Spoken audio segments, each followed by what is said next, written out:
This Saturday's Big Ten matchup between Ohio State and Rutgers is intriguing to me because, on one hand, over 75% of bettors against the spread are picking Ohio State to cover, but then when you look at moneyline bets per Action Network, close to 40% of moneyline bettors are picking Rutgers to, well, win the game and pull off what would be the upset of the week. This game, looking at these matchups, screams defense, defense, whoever can establish control at the line of scrimmage first and run the football the hardest, as long as they do have some sort of balanced attack, does have the best chance of winning and will boast potentially a dominant performance, not from the perspective of points, but from the perspective of time of possession and game control. From a preseason angle, I looked at both of these teams' schedules, and while I didn't think Rutgers would have a chance to pull off the upset because I thought Ohio State's defense would be elite, and it's lived up to that expectation. In fact, performed slightly better than I expected in the preseason. I thought they would have a top 5, top 4 defense. But I thought the offense would more or less reload with some slight regression at pass protection and quarterback, but an increase of production on the interior of the offensive line, especially in run block, increase in production of Cade Stover. I thought he was going to make improvements and strides, and also with a healthier running back room, just really, in some respects, a more balanced offense that suits the needs of Ohio State for the purposes of beating Michigan, controlling games better, winning the Big Ten. And that hasn't exactly bared fruit yet. But from a preseason angle, Ohio State, they play Penn State. Tough game. They travel on the road to Madison to play Wisconsin, who threw everything at them. And I was thinking about this in the preseason. It happened in the regular season as well, although Wisconsin was much worse than I expected. Penn State was pretty similar, of course, with some differences. But Ohio State, we don't know if they're going to have the same juice that they have the past 2 weeks. Fatigue exists, even for teams with the amount of talent that Ohio State has, and Rutgers is coming off of a bye week. So those are some factors to consider. We're going to be talking about that for this entire video, because who would have ever thought that Ohio State and Rutgers would, carry some luster, carry some, nice, juicy steak, broth, gravy, whatever your taste is. There's something to this game, and I'm excited to talk about it. So welcome back, fellow football fanatics. It's your host, College Football with Sam, and we're going to be talking about Ohio State and Rutgers today. Before we resume this episode, please hit that subscribe button and click the notification bell so you get notified when I post more college football, Ohio State football, Rutgers football, Big Ten football content. This week, due to some changes in the fact that I want to automate my potential power rankings system, I won't be displaying my power rankings in any of my preview and prediction videos. Next week, I hope to change that, but until further notice, you won't be hearing about my potential power, at least in text on the screen. But you'll hear me reference it and talk about maybe its past performance or how it has viewed these teams up to this point. But I just want to lay that out there. There will still be bonus content on Patreon, and I'll be talking about potential power there and probably give some insights on some of the changes that I'm making. So if you want to support the channel and you want some bonus content, check out my Patreon page via the pinned comment in the comment section below, and also in the description. Also check out my merchandise store via the link in the description. And finally, like this video so we can get it into the algorithm, and comment your thoughts and predictions for this matchup down in the comments below. What fascinates me about Rutgers is the change that they have had on the offensive line. They are able to run the football with authority, and I like it. Now, granted, you look at their passing offense, for example. Wimsatt has 181 passing attempts. He only has 91 completions, so he's completing almost exactly 50% of his passes.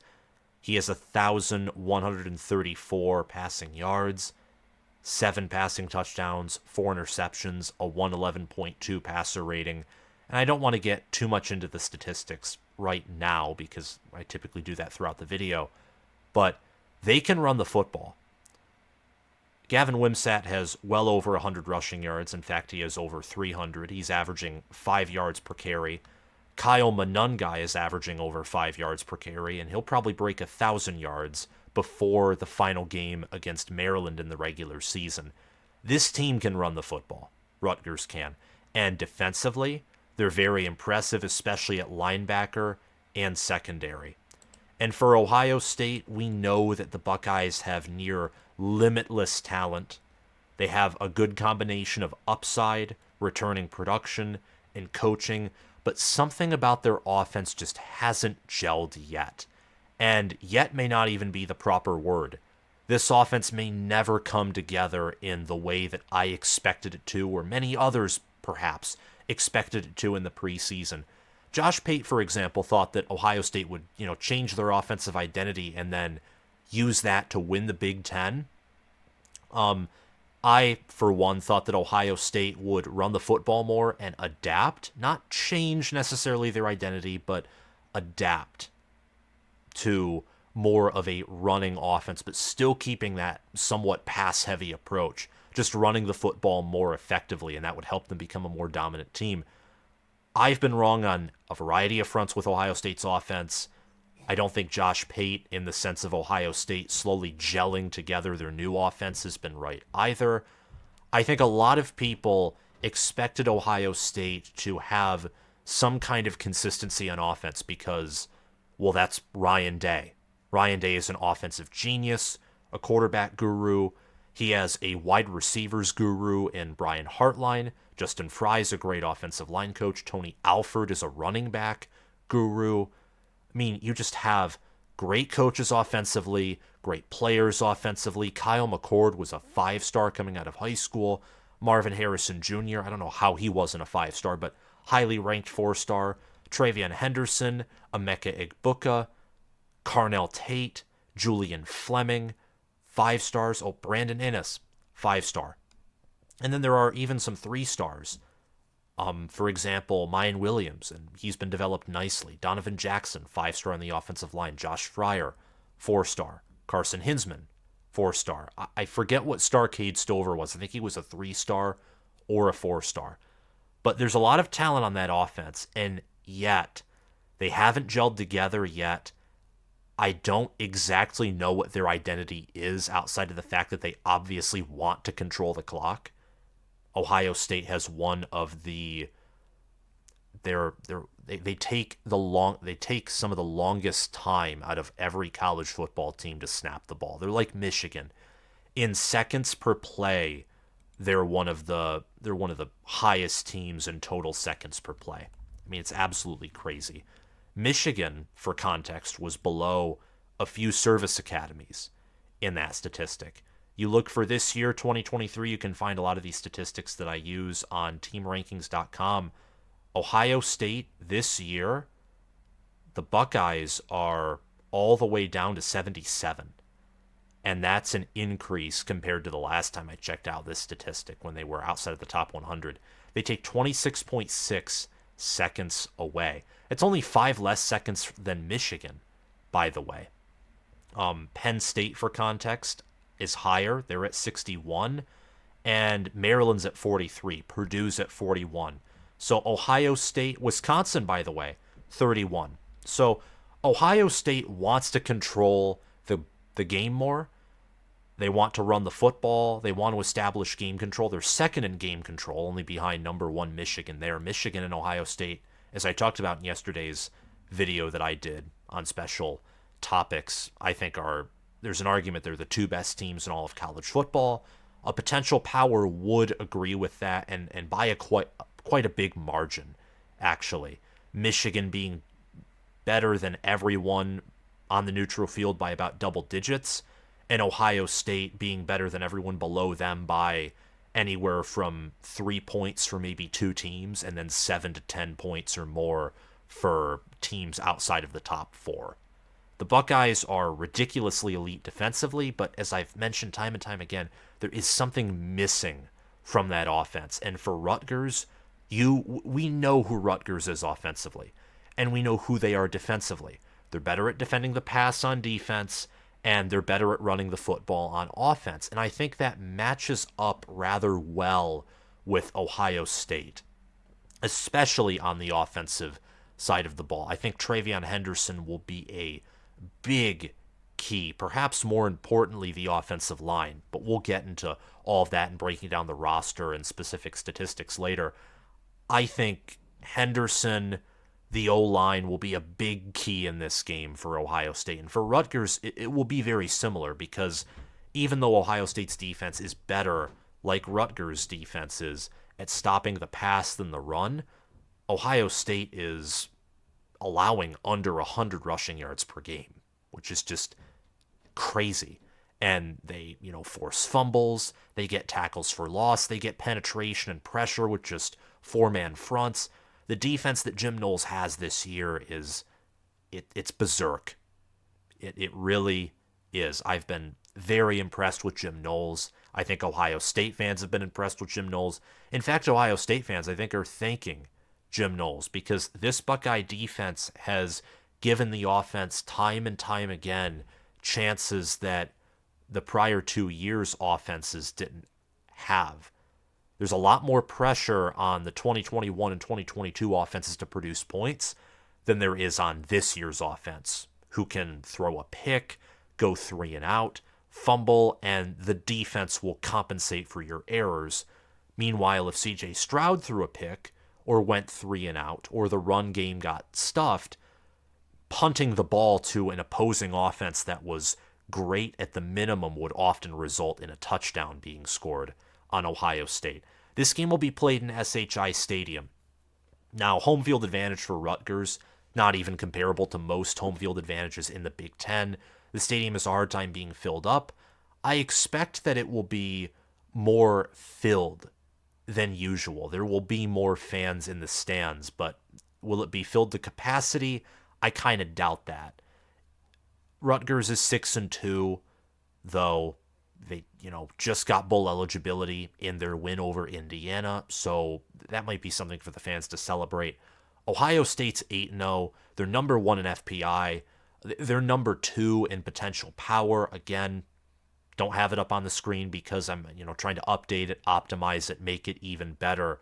But I still updated the points per play margin and yards per point margin, and even changed a few, position groups before I decided, hey, it's time to improve this and make it easier on myself. Ohio State remained at 2 by quite a big margin. Rutgers is inside of the top 25. Now, potential power doesn't factor in group of 5 teams. FPI does, but potential power is definitely higher on Rutgers than FPI is because there aren't like 19 or 20 group of 5 teams that are better than Rutgers. There's like Tulane, James Madison, Air Force. Honestly, that's probably it. There's probably 3, maybe 4, maybe 5 that are better than Rutgers. I think Rutgers right now is a top 35, top 30 team. Nonetheless, the Buckeyes are given a 91.3% chance to win. In my mind, as they should. They should be big favorites. They have a lot more talent. They are by far the better team. Ohio State actually has a cohesive, somewhat consistent within its own inconsistency of a passing offense. There's a lot of boom with Marvin Harrison Jr. and Kyle McCord. Cade Stover has performed exceptionally well. And at times, Ohio State's offensive line does execute and does produce at a high level. Again, for the Buckeyes, it's their inconsistency. It's not talent. I don't even really think it's a lack of development per se.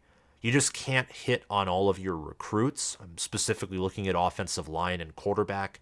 Greg Schiano did a poor job of recruiting the O-line. That's why Ohio State let him go at the conclusion of the 2021 season.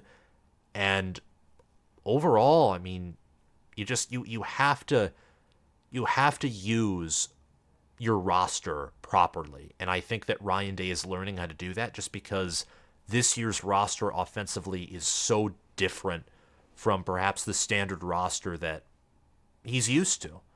I mean, Ohio State doesn't have the same upside or explosiveness at quarterback. They don't have a CJ Stroud or a Justin Fields or a Dwayne Haskins. Rest in peace. They're still learning. But at least they have a functional, it's beyond functional. They have at times an elite passing offense. At the worst, it's a functional passing offense. Rutgers' passing offense at best is functional. At worst, it's non-existent. And Ohio State's defense will not tolerate a one-dimensional offense. They will tear it apart, ripping the muscle and meat right off the bone while the animal is alive. That's what Ohio State is like. Their defense is like a prowling lion, tiger. I'd prefer to use the analogy of a liger because a liger is bigger than a tiger and a lion. A liger, for context, I think is, what is it? I think a female. Anyway, I'll post an explanation of what a liger is in the comments section because we don't want to get too off track. About 67% of you in my community poll picked Ohio State to win. It's about 1,140 people. 33% of you, about a third, picked Rutgers to win. 560 people about. The Vegas line on this game is Ohio State minus 18.5. Looking at Football Power Index and taking their, football power rating that is assigned to each team and then giving 3 points to whoever is at home because home field advantage on average is worth about a field goal in college football. Ohio State is favored by about 20 if you adjust for Football Power Index ratings, rankings, whatever you want to call them. I do think that actually adds somewhat of a different perspective. Potential Power added the perspective of my model straight up making a prediction. FPI is more who would be favored over who. Potential Power, meanwhile, is who should be favored over who because Team A will beat Team B. So Team A should be favored over Team B because they'll beat them more times than not, type of thing. So similar, or perhaps the exact same thing, but I think a little different. Football Power Index is really about who would be favored over who on a neutral field, and then giving win probabilities based off of that. So more similar than different, perhaps, but I don't know. I'm kind of getting lost. I think it's an interesting perspective to look at the fact that according to Football Power Index, Ohio State should be favored perhaps by more, and that Ohio State's would win this game more than 9 times out of 10 on the road, despite coming off of, a tough 2-game stretch where the offense was limited by opposing defenses, but at the end of the day, because they had better talent, the better offense. And I would argue Ohio State has a better defense than Wisconsin, obviously, and even a better defense than Penn State.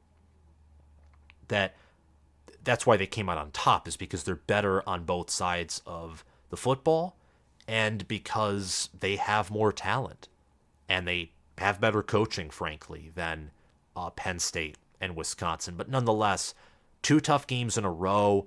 There were some injuries sustained against Wisconsin. Some players, weren't participating against Penn State due to them recovering from injuries. TreVeyon Henderson, Emeka Egbuka, and Denzel Burke, though Henderson and Burke played against Wisconsin. So the Buckeyes, a question surrounding them is, will they be able to get up full capacity for this game? I think they can. They have the talent and the coaching staff to be one of these teams that plays above 90% or close to 100% every game. But 100% for Ohio State, I think, looks different than in years prior. I think 100% for this Ohio State team is winning games 31-0 or 34-0 rather than winning games, 70-17 or 70-21. This is a different Ohio State team, and I don't know if this type of Ohio State team offensively is long term, or if it's just because of some, for Kyle McCord, the fact that he, to be quite frank, so far is their worst quarterback in the Ryan Day era. And if they had a better quarterback, even with the offensive line issues, would this offense be that much better?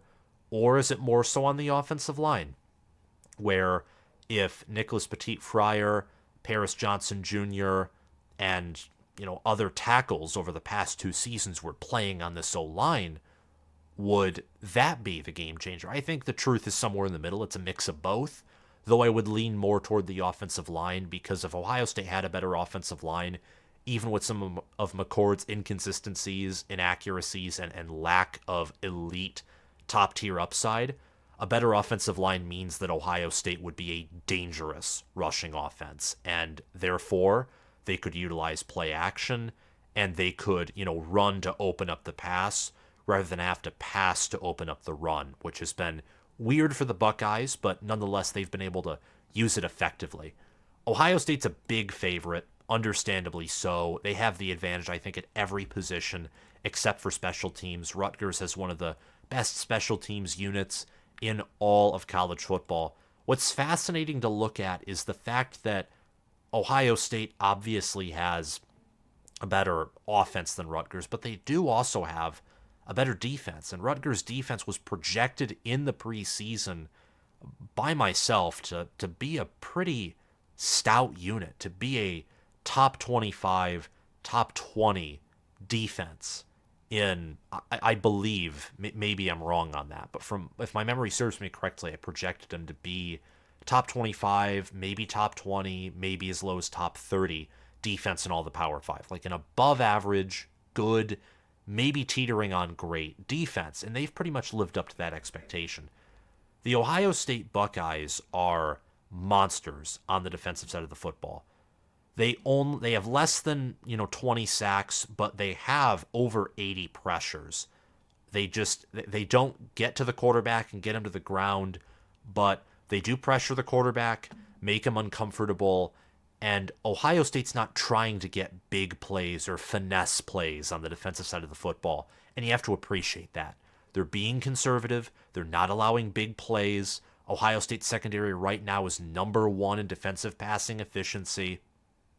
They've been locked down all season long. You can thank Josh Proctor, Denzel Burke, Davison Igbinosun, Sonny Styles, Jordan Hancock, Jermaine Matthews Jr., who was just awesome against Penn State. This is an elite defensive unit. It's interesting, though.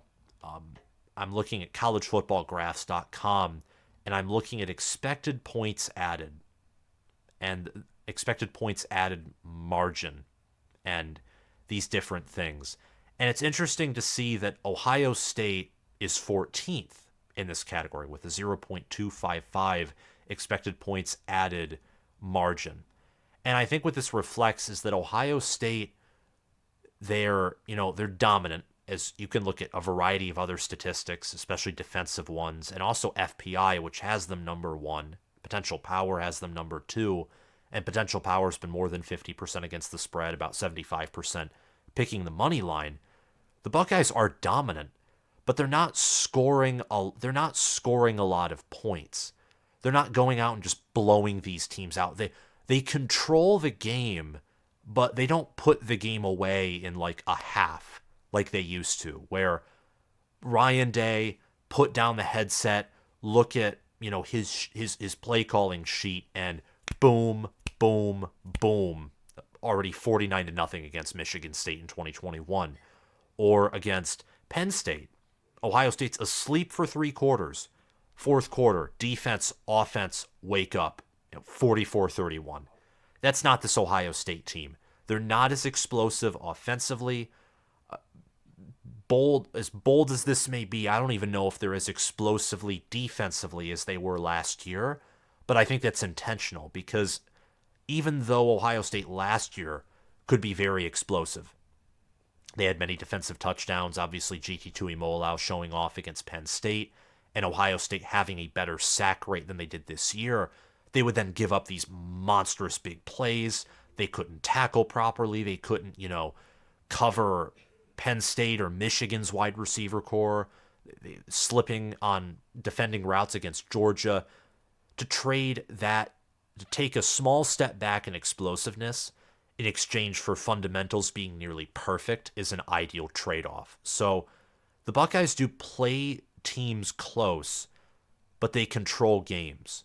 And their players are some of the best in the country, even if, whether it's sacks, tackles for loss, picks, passes defended, or receiving yards, or passer rating, or yards per rush, even if those base statistics don't reflect that, you watch the games, you dive deeper into, multiple statistics, you see how great, how elite this team is. But nonetheless, when you play the style of football that Ohio State is right now, and when you have some of the vulnerabilities that they do, your margin of error is tiny, to be frank. Look at the Wisconsin game. Wisconsin needed just one drive, and a drive where they were, completing passes through the air, and they tie up the game 10-10 and get a ton of momentum. If Ohio State's defense just has one or two bad drives, that could decide the game against them. Now, in prior years, the defense could have 5 or 6 bad drives, and Ohio State still wins by double digits and controls the game. So there's just a different feel. And I really want to drive this point home because Rutgers is a team that will take advantage of the smallest mistakes. That's why I'm talking so much about Ohio State's change and how they play, because Rutgers is that team that will take advantage of those mistakes. They really will, and they will come out swinging early like they did against Michigan. They forced Michigan into 2 3-and-outs early in the game, and they took advantage of a busted coverage for a long touchdown. And then Michigan took control of the game afterward. And against Michigan State, the Spartans, fumbled a punt. They didn't recover their own, they didn't recover a kickoff, and Rutgers instead recovered their own kickoff. It's just countless errors. Rutgers took advantage and ended up making a massive comeback against the Spartans. Nonetheless, I think Ohio State has the better staff. They have the better offensive players, the better defensive players, though we already talked about the latter, and we already knew about the former. Rutgers just has a better advantage at special teams. The Scarlet Knights are rushing for 4.5 yards per carry. Ohio State's rushing for 3.9 yards per carry. TreVeyon Henderson has 457 rushing yards. He's averaging 6.7 yards per carry, and he has 6 rushing touchdowns. Kyle Monungai, despite having a less talented offensive line, being lower rated out of high school, I know that Henderson has, been injured for a few games, but bear with me. Despite this talent discrepancy, Monungai has 744 rushing yards. He's averaging 5.2 yards per carry. He has 7 rushing touchdowns. He also has a long 55, so he can be explosive and he can escape from defenders. And he also has just 23 receiving yards, no touchdowns. So really a bruising type of back. Gavin Wimsatt's only been sacked 7 times. Rutgers' offensive line has been, pretty efficient at protecting the quarterback and, more importantly, at opening up holes in the run. Is it a elite offensive line? No. Is it a good offensive line? I think so. Whether it's great or not, in between elite or good, I don't necessarily know, but we'll get an idea of that when that offensive line is facing up against Tyleik Williams, Ty Hamilton, Michael Hall, Hero Kanu, GT Tuimoloau, and Jack Sawyer. I give Ohio State the edge at offensive line, and the reason I do that is because Ohio State has faced better defenses. They've played a tougher strength of schedule so far. Rutgers has basically played no one in terms of teams that are great or above great, except for Michigan, and Michigan dominated them. Wisconsin, all respect to them, they're a good, above-average football team, and Rutgers lost to them. Rutgers lost to them by double digits. I need to see Rutgers perform against, Ohio State, Penn State. Their game against Maryland will be fascinating. Their 6 wins are against teams like Northwestern, Michigan State, Indiana, Temple, Virginia Tech, and Wagner. Those are teams that, in hindsight, if we were to go back to the preseason with the knowledge that we have now, we would pencil in those as almost automatic W's for this Rutgers team. So this is yet again another test for Rutgers. I think Ohio State's offensive line just has more upside. I think that they, unlike quarterback for Ohio State, and Kyle McCord can improve, but to a certain degree, I think we know who Kyle McCord is right now. I think there's more room for development on the offensive line than there is at quarterback for their starters right now. And in the past 2 games against Wisconsin, having Henderson helped a lot, and I think it gives the offensive line confidence. And against Penn State, this offensive line has been much better with their assignments, their execution, their fluidity. They haven't looked like a mess like they did against Maryland and against Indiana to start off the season, although these offensive lines are very comparable. If you want to tell me that Rutgers has the better offensive line, I think that is surprisingly an acceptable take, but I'm going to take Ohio State with the offensive line. Defensively, Rutgers has a great secondary, maybe an elite secondary. 35 passes defended, 5 interceptions, they have 8 forced fumbles, and they have 17 sacks. Ohio State's defense is 16 sacks, 35 passes defended, 5 interceptions, 2 of them returned for 6, and 6 forced fumbles. These defenses statistically are very similar. They are. And both are better at defending the pass. Both defenses, I think, are similar in the sense that they're great in fundamentals. Again, they're better against the pass than they are the rush. They're not overly aggressive. They lean conservative. I'm very excited to see how they face off against these offenses. Obviously, I think Ohio State's defense has a much better matchup advantage against Rutgers' one-dimensional offense than Rutgers' defense does against an offense that, has an elite running back in Henderson, has a great quarterback in Kyle McCord, and a wide receiver in Marvin Harrison Jr., who you can't cover him. You can try to cover him. You can try to double cover him.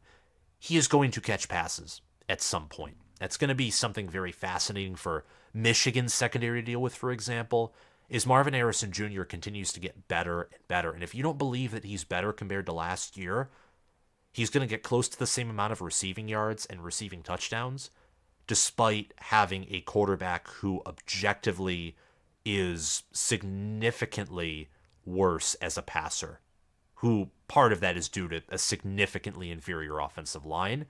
And Fleming hasn't been as good as he was last season. Egbuka's been dealing with some health issues, so Marvin Harrison Jr. has also had to carry this team more than ever before. And he just continues to thrive. I mean, great player, great man, hard worker. He is everything you want in a college football player. TreVeyon Henderson, I think, is a similar story, except he's dealt with more injuries, so therefore we haven't seen his impact as much. But in 2021, he was nearly an All-American running back as a true freshman. And in 2022, I thought he was going to be that. Unfortunately, he dealt with an injury for much of the season. This year, he's dealt with some injuries, but the staff's been very cautious with him. They've managed the injuries, I think, well, and he looks healthy right now.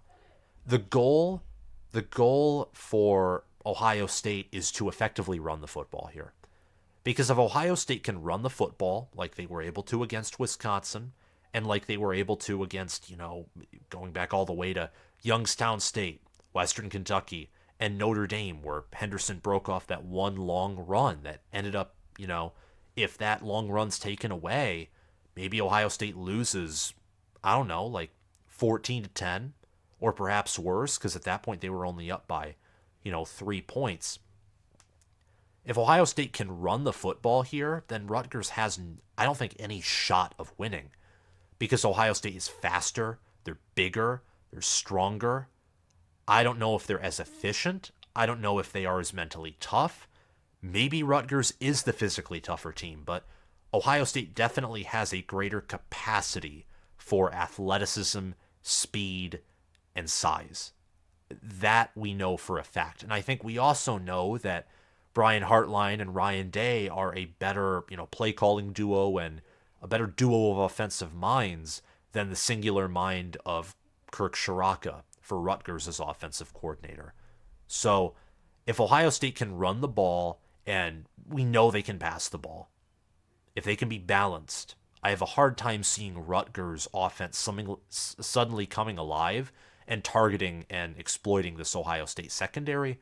Therefore, I think that would be game. If Ohio State's on the first drive or two drives, because we need a decent sample size, and if they're able to just run the ball, chew clock, I would say right there, well, Ohio State's established control. This game's going to end in their favor. Henderson has 457 rushing yards, 6 rushing touchdowns on 68 carries, and I think he is the best running back for this offensive line.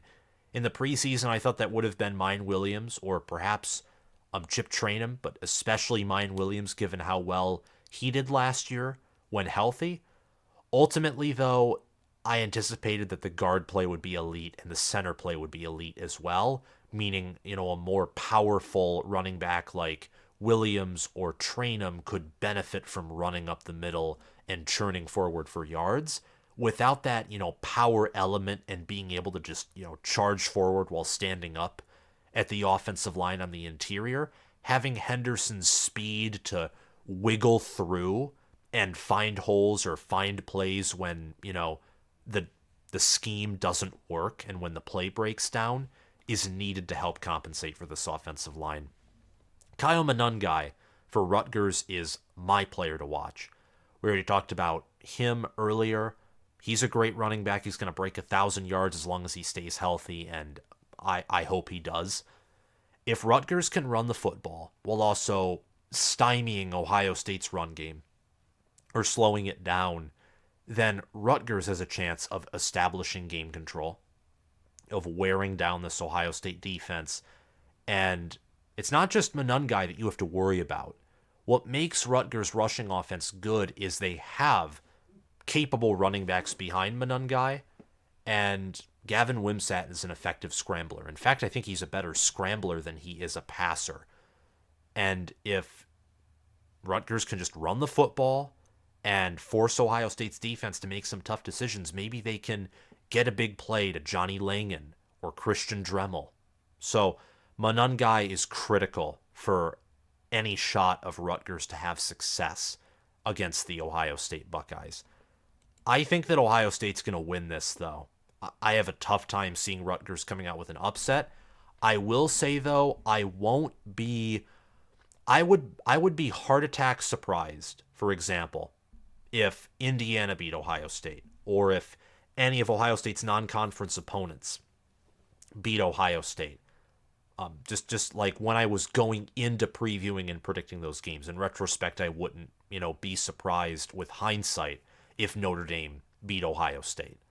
And for Penn State, I kind of said, I wouldn't entirely be shocked, but at the same time, given, James Franklin and how his record reflects his, coaching ability against Ohio State and teams that have more talent or the same talent that his Nittany Lions do, I would have been very surprised to see Penn State walk into Columbus and come out with a win. And for Wisconsin, down a quarterback and you don't have the same talent that the Buckeyes do, would be pretty surprised. Here, coming off of 2 games in a row that are tough, a team that is probably the best, or when in their current state, the best rushing offense outside of Notre Dame that you've faced all year. If Wisconsin had a healthy Ches Malusi and healthy Braylon Allen, then yes, Rutgers would be third there. But Braylon Allen wasn't healthy for half the game, and Ches Malusi has been out for the season, sadly, since week 3, 4, or 5. This is going to be the second best rushing offense that Ohio State has faced. It's frankly better than Penn State's rushing offense. It is. Penn State has struggled to run the football against Indiana. What did Rutgers do against Indiana? Rutgers against Indiana didn't even pass for 100 yards, and they ran for like 250. I mean, this Monungai, Wimsat, Samuel Brown the fifth are going to pound the rock. It's going to look like a Kirk Shiraka circa 2022 offense. What Rutgers is going to want to do is they are going to want to attack Ohio State's defense like Minnesota wanted to attack Iowa's defense last year, where they'll be content passing for 50 to 100 yards as long as they can rush for 300. And if they do that, then I wouldn't be... If they rush for above 200 and pass for, 100 or 150, which is possible if their rushing attack gets going, then I wouldn't be surprised whatsoever to see them pull off the upset. I do think Ohio State's offense, though, they'll struggle. They'll have to crawl for points. I think this is going to be a game with a ton of punts, 3-and-outs. Some of these 27 of Ohio State's points will come off of turnovers, maybe a strip sack, likely an interception given Wimsat's inaccuracies. And right now, Wimsat has, 4 interceptions through 8 games. He's averaging about a half interception per game, and he doesn't pass the football much, and he's facing the best secondary that he's played against all year, and I think the best secondary in all of college football, with the Silver Bullets led by Jim Knowles. The Buckeyes will put up over 400 yards. They'll score 21 or more points. I think at minimum Ohio State's going to score 21 points here. But a lot of those yards, I think, could have the potential to be empty yards, where Rutgers' more conservative fundamental defense stymies Ohio State around midfield or in between the 40s, and Ohio State and Ryandale have some decisions to make. I do think Rutgers will run... They'll run for around 200 or more. Now, don't come at me, Ohio State fans, for saying that. I think that if healthy... If this offensive line is as efficient as Pro Football Focus and websites are telling me, and they did have some success against Michigan, by the way. I just think Michigan has a better run defense than Ohio State. And also, Michigan, they got Jim Harbaugh back. They were bored the first 3 games. There's a lot of juice for Michigan. They wanted to come out and show off against Rutgers. And Rutgers was able to play somewhat valiantly on the road, only trailing by 7 at halftime. I think Rutgers will exploit the conservatism of Ohio State's defense, but a lot of those rushing yards could in fact be empty, because I think when they get down in the red zone or, in that kind of go for it territory on 4th and short, I do think Ohio State's defense at several times is going to come up clutch. So similar amounts of yards for both teams. I think Ohio State will lead in yards. Rutgers, I anticipate, they won't have much of a passing offense. They will be able to open up the pass via the run at times, but I don't trust Wimsat's accuracy, and I think that Ohio State, their secondary is just so elite. They're going to force a turnover. They're going to get some pass deflections and some very clutch stops. That's why I think Ohio State still wins by double digits. I think this game, to me, either screams a game that is going to come down to the final drive, or one where Ohio State eventually establishes control and wins by double digits, or just straight up blows Rutgers off the field. I don't see a game where, let's say Ohio State is, there's this feeling that they're the better team, but it takes until late in the game for them to finally lag ahead and win in a war of attrition. This, to me, is either a war of attrition that will come down to the final minute, or it will be very clear by halftime that Ohio State's the better team. This won't be a game where it'll take, 3 quarters or 4 quarters to decide who played the better game. It'll be clear by halftime whether Ohio State's better, or we'll be talking about how one team escaped from the other after the 4th quarter ends and the clock's hit 0. The Scarlet Knights, I think, lack the talent to pull off this upset, but I could be wrong. Both of these teams, their margin for error is so small based off of how they play right now. Thank you so much for watching this preview and prediction segment. I want to give a shout out to some patrons. We do have some new ones. Crash2488, he's an Ohio State fan, my first ever Heisman level Patreon supporter. If you want to become a Heisman level Patreon supporter, it is $25 a month. I'm not going to, try and sell you something big here, but you get to support the channel. You get to have insider access to potential power. And after 6 months of being a Heisman member, you get to have signed College Football with Sam memorabilia, merch, whatever you want to call it. And you get to give me suggestions for making videos and get to ask me personal questions about football. My All-Americans, Spencer Bringhurst, Noah DDLC, and SFS Inverted, thank you for your support. If you're an All-American, you get insider access to potential power, get to comment on my posts, etc. That is $10 a month. And thank you to my All-Conference members. If you just want to support the channel, don't really care about the extra content, $5 a month is All-Conference. Will Loftus, Gabriel Calendar, Roaming Gnome, Matthew Sale, Chris Lane, and Austin Christmas, thank you for your support. Have a great day, guys, and I'll see you all around. Bye-bye.